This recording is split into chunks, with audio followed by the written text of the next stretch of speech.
Hi, I'm Alice. Hi, I'm Justin. And you're listening to the Otterly Owlsome Podcast. Who knows what we'll talk about?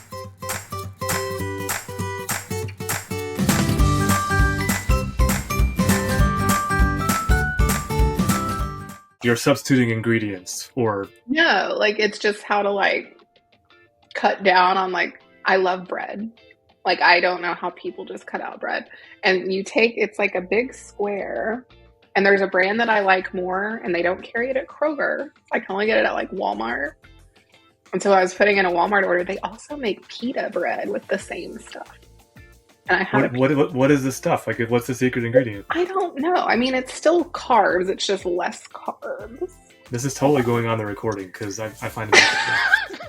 And I have a similar story that I can share from yesterday. Yeah, so. It's called Joseph. Hold on, let me share my screen. Joseph, like Mary and Joseph? Yeah, like Jesus' mother. Father, you mean? Sure. Oh, yeah, sorry. Well, I guess technically it's not his father, but yeah. Yeah. And all that. So, this. Oh, wait, I went to the wrong one. Lavash bread. Yeah, hold on. I'm sharing the wrong screen. Low carb bread. Yeah. But I had the pita bread this morning. But on the rabbit hole I got on, so I eat this all the time. I'll make a pizza out of it and bake it. And me and David split.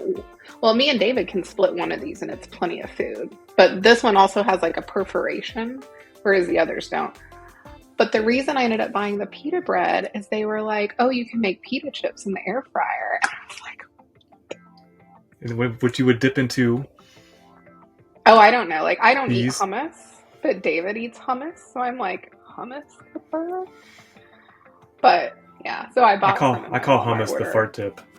I don't do hummus at all. I like it. It's just I can only take so much.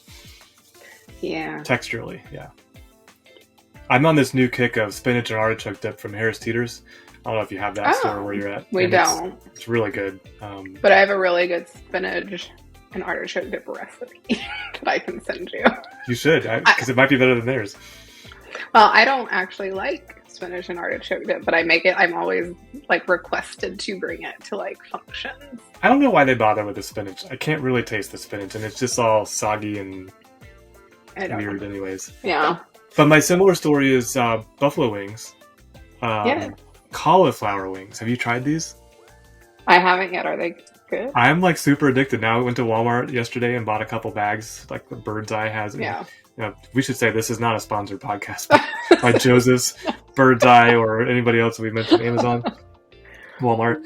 But yeah, it's basically cauliflower with breading, and then you put your favorite sauce on it. And so it's all the good things about a chicken wing without killing chickens, which I have this guilty conscience about, because I can put down 20 wings. And I'm that's 10 birds, I mean, they use the other pieces. It's not like they threw the bird away.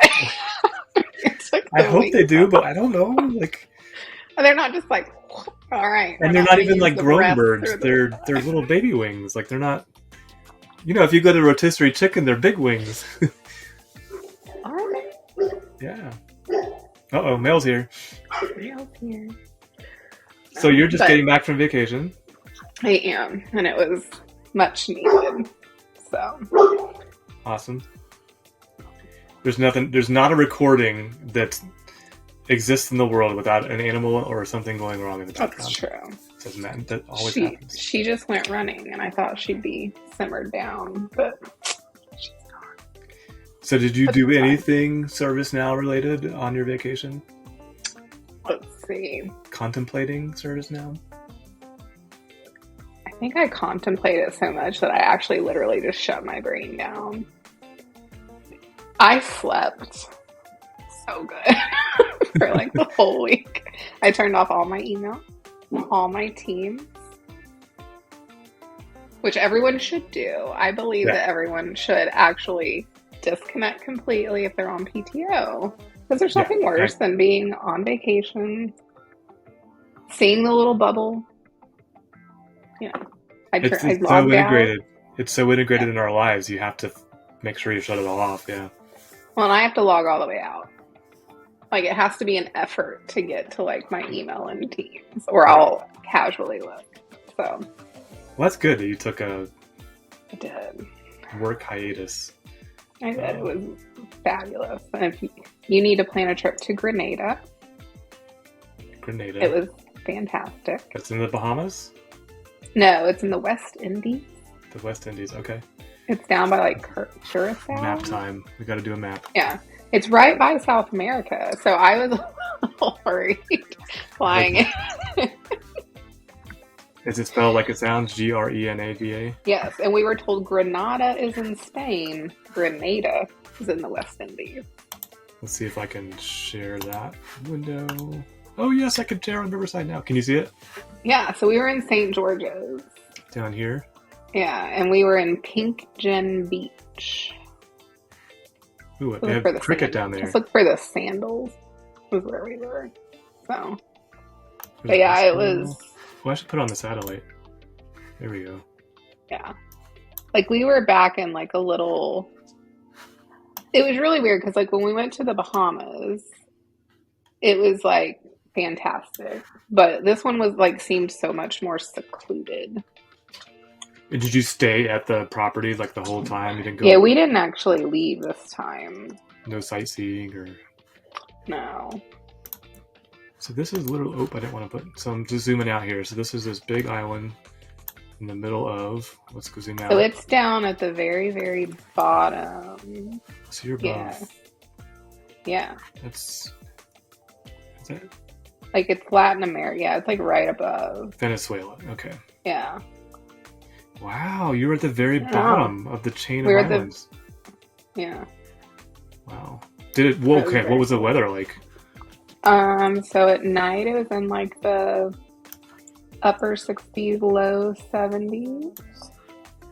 And then during the day, I think it only hit 80, like, one day. And I am, in my old age, have started using sunscreen. As a child, I never did. So I'm not as tan because I put on sunscreen. Because the UV down there is a lot different. And there were a lot of people that we were like, oh, God, they have got to be in so much pain. This is going to be a weird reference to what you just said, but I remember when Naked and Afraid first came out, and I watched it just to see what it was. I was like, they don't give them the sunscreen to these areas of their body that have never seen the sun before? I've never watched that show, but... And they do. They all get burnt. I mean, if they're on a beach or something, they all get sunburnt, which I've been told from doctors that's the worst thing, is like to get burnt, you know? Yeah. I mean, I use super low SPF because I'm Native American, so I tan easily, so I only use like 30 SPF, if that. But I'm so jealous. I did. It takes me all summer to get a tan around my tank top. So I got these little white stripes that run down my back and my chest. Looks great at the pool. Yeah. I'm sure.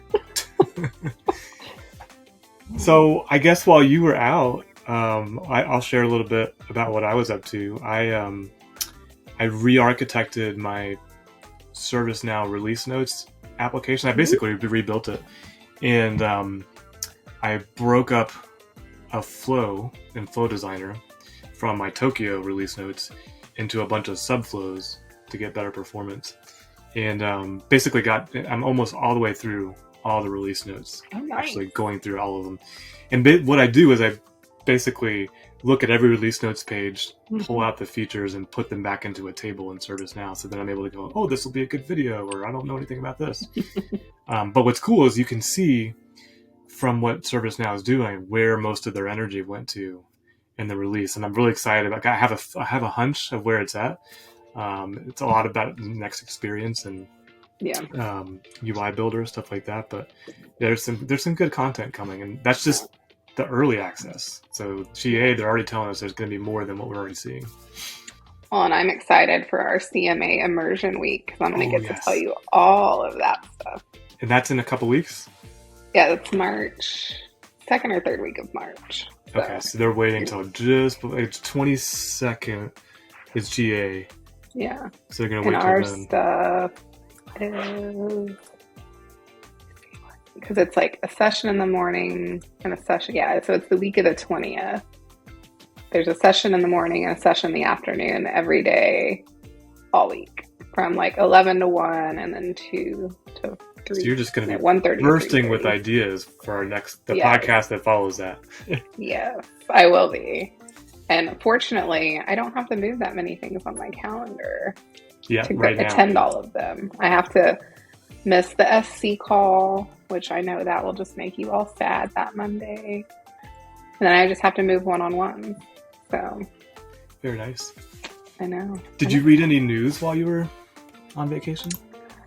I mean, we watch the news pretty much every morning with coffee, so like technical news, I guess I should clarify. Oh, yeah. I mean, I actually watched one of your videos on the beach because I was like browsing through LinkedIn, and I was like, I read. So I read 3 books while we were on vacation. I'm not going to talk about what they were because I read mindless books, and then I read an autobiography while I was gone. But yeah, I mostly read on the beach or like on our patio. Are you willing to share whose biography? So you don't have to. It's being recorded. You already know that I watch a lot of reality TV, so this is not going to shock you. So the Duggar family, one of the older girls, wrote a book, and she's the one that like married a former professional soccer player, and she actually moved out. She wears pants now, like it's a big deal. And so her name is Ginger with a J. But she wrote a book. And I mean, obviously I thought it was going to be like a tell-all book. It wasn't. And she even said that in like the second sentence of the book. But it was really interesting because I grew up going to church and things. And she grew up going to a very conservative church.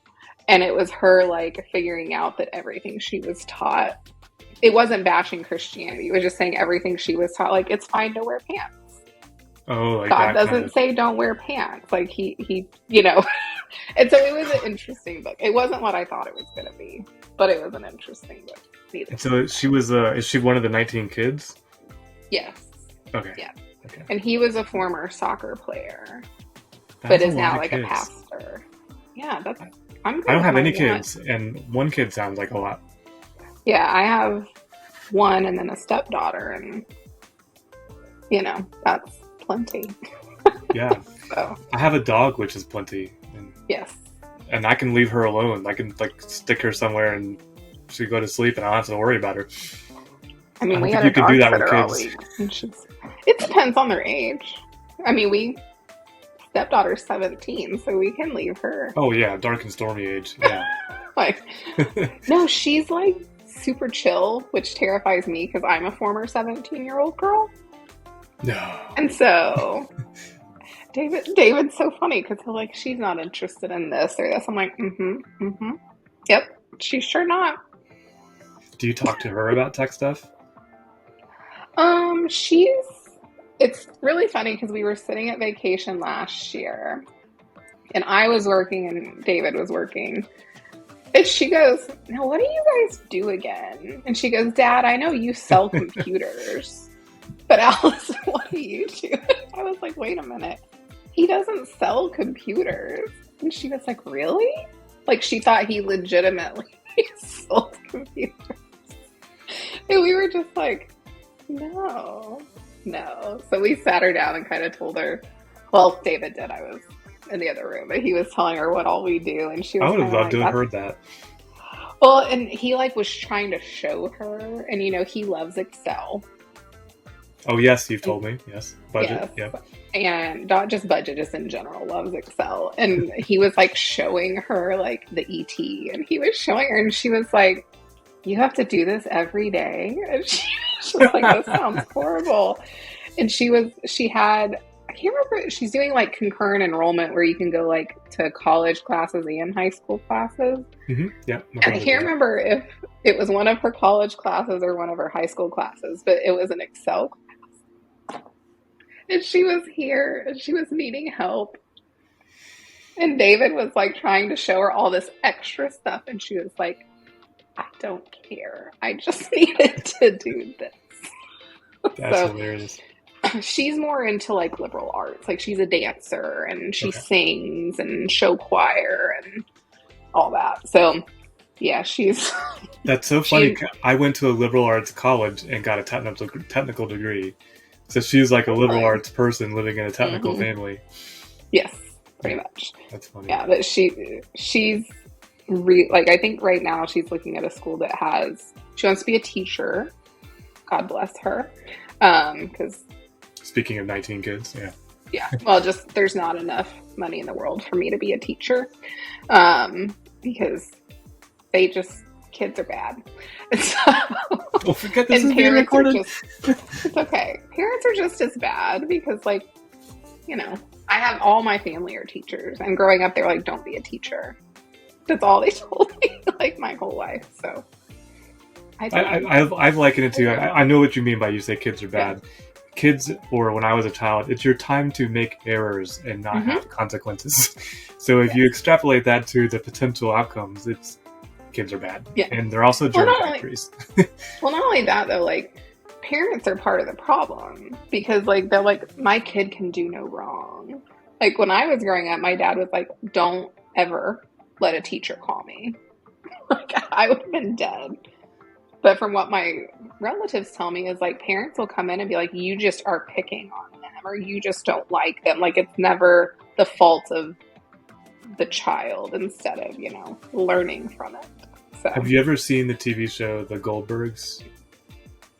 I know what you're talking about, but I haven't watched it. The mom is like that. They call it mom vision or something like that, where like her kids can do no wrong and she goes into school and everybody's terrified of her. At least in the beginning seasons, because I haven't watched, it's like 15 seasons or something. But to circle back around to your stepdaughter, am I saying that right? Mm-hmm.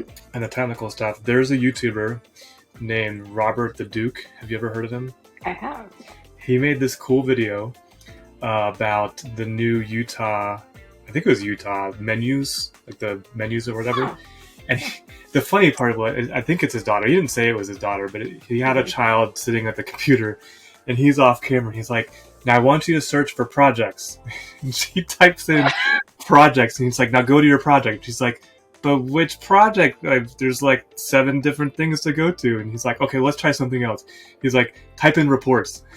And she types in reports. And it's like, I have no idea where to go. And I was just like, what an insight of taking somebody who's not in our world, putting them in and asking them to do something. Yeah. That's like HR projects. Have you been on an HR project? Like, I love our friends in HR, but like working with like ITSM projects versus like an HR project or even CSM, like the audiences are so different. And one of the challenges of our job is knowing your audience and how, like, with IT people, I can be like, oh, just do this and this. And if I were to say that to say like, and this isn't to say HR people aren't intelligent, their mind is so different because they'll say things to me that I'm like, what? You know, because we speak so differently. So it's not just like kids, it's even just the different audiences we work with literally every day. So yeah. Well, I mean, I guess the way I relate to that in my role now is if I'm talking to, let's take HR as your example. If I'm talking to an HR agent who's taking calls and trying to help people, versus like the executive that comes in, it's like, I need to get this report. I have to change the way that I'm talking about ServiceNow and what it can do. I guess that's related, but it is, yeah. Because I mean, if you went in and were like, how many HR services do you have? They're gonna be like, I don't know what that means. Yeah, he's exactly. I mean, actually, just before this call, that got explained to me by Charlene. I was like, because I zeroed it out on the estimate. I was like, they don't need services; they're not ready. And she's like, no, they need services. Yeah, and so it's just a different way. I mean, even like I haven't been on projects in a while, let me rephrase that. I've been on advisory type projects most recently. And the last full project I was on, they were technical people, but it was such a learning curve. Like, it was really interesting. And one of the people kept saying, oh, I did this at a former job. And I'm like, oh, great. Like, I love the people who did it at a former job because they're like an automatic champion. Like, they're automatically like, I love ServiceNow. But it was a struggle. They were like, well, that's not how it was where I was. And I'm like, right. we built it for this company and not knowing what that one looked like. This one's based on out of the box. And, depending on how old your instance was, they probably didn't even know new things came out. So, you just just the last estimate you helped me with from our roadmap with our friends who had been on for 10 years, they didn't even know out of the box things. Oh, yes. We're out of the box now. Like Cab Workbench, they thought I was a witch. Like, it's so funny that if they don't have people dedicated, they're not slowly getting all those cool things that come out. It is like kind of a cost of using, at least my exposure within ServiceNow is like someone embraces it, they bring it in the organization, and ServiceNow can't do X, Y, or Z. Yeah. And then you once you understand ServiceNow, you realize you can build just about anything. Like you can integrate anything and build anything. So when X, Y, and Z isn't there, they made a decision to go build it and then come back around. I think I know who you're talking about. 4 or 5 years later, they've got, this complicated table structure. And I'm like, oh, well, that's out of the box here now. Yep. So we need to migrate what you did over to this out of the box thing. Because ServiceNow, and I actually know this because I've heard Chuck even say it. Chuck Tomasi is who I'm referring to. Yeah. They've released, not beta, but they've released very, very MVP. Meaning, and I've seen this in the release notes too, like they'll release something and there's one feature. Yep. And it's like, okay, I know more is coming, but they release MVP and then they just start iterating on top of it, which if you're not like, I'm sure that I'm not the only one, but if you're not reading the release notes in detail for every release, you're going to miss stuff. So, yeah. And I know I was guilty of that when I worked at a customer, but fortunately where I worked, fortunately or unfortunately, like we had a very limited of what we actually owned. So the release notes I had to read were a lot smaller. Yeah. But with our bigger customers who own everything, it gets a lot more difficult. But our role, like we could get tapped in on anything, Yeah. And like I said, a lot of the customers, it's like they don't realize that maintaining their instance is a full-time job by at least one person at a minimum. Yeah. And like, I feel like that's something we get asked all the time are how many people do I need to run my project or to run ServiceNow once you leave? And I don't know if you've ever played with the ServiceNow calculator because they actually have one that you can go input all of your details. And every time I laugh because I did one for one of the one you helped me estimate after our advisory engagement. And it was like, they need 47 people. And I was like, but do they? And I was like, we need a full-time admin developer. We need a full-time ITOM person that manages the CMDB. I mean, you take it, and it's so funny because it's like, you need these many developers and these many. And I'm like, you do need more than one, but I don't know that you need 47. But if you're wanting what ServiceNow recommends, like it broke it down in like project managers and business analysts and like QA people, and I'm like, what world do you live in that these companies have these budgets? That sounds like pure math to me, though. That's just they're doing pure math. Well, it's interesting because it asks you what modules do you own or are you implementing? How many fulfillers? How many end users? How many geos? So I mean, it takes in a lot of what's inputs, a geo? Like U.S., Canada. Oh, geographies. Geography, yeah. Geo, yeah. And it, like I said, I think the number is way too high, but we get asked that all the time. And so I send the calculator and they're like, but what do you think after they see the number? So. Yeah, I guess I was fortunate. I had, when I implemented ServiceNow myself, I was like a working manager. So I'd get in there and configure, but I had 3 admins. One was dedicated to like coding. One was dedicated to CMDB. And one was kind of like a bit more business analyst, kind of taking everything in. And even with that, spoiled. 10,000 employees, right? That was the max we ever got in employees. And we still had a backlog we couldn't complete. Like it was, there's just so much, and I know I'm going to sound like I'm dispersing the Kool-Aid. There's so much potential and opportunity for improving people's organization's processes that there seems to be no end. Like it's just, as soon as you fix one, you go find another one, or you fix one so well that they're like, well, now we can do this, and now we can do this, and you got to go back and revisit it. So, yeah, I got the last customer I worked for. I loved my boss. He was like blindly had my back about anything. Like I would bring him into meetings and he would just be like, we're doing what she says. Like it was fabulous. But I kept asking for help and he was like, but you're doing a great job. I was like, I'm not saying I'm not, but I was our whole team. So I was my own BA. I would collect all the requirements. I would like validate them with the person requesting it. Like I had to run everything, and we were a utility company. And so we only could, like, we had to capitalize a lot of our projects because CapEx, OpEx, all that business, you know. And so I got really frustrated because I didn't have to do a time card because I was salary. Well, then they were like, well, we need to capitalize all your labor. So then I had to start doing a time card. I was like, one thing. Now you do time cards all the time. Now, you know, even our CEO does a time card. Yeah. So, you know, kudos to them making sure everyone does. But he does one every week, I found out. I remember when I first started this consulting job, I went and bought a little timer that, depending on the activity you do, you just flip it over. And I was super obsessive about how much time I was spending somewhere. And then I sat down one week and I was like, I spend more time messing with this stupid thing and looking at the report that I could be doing something else. I finally just stopped using it. So yeah, we're using the online one.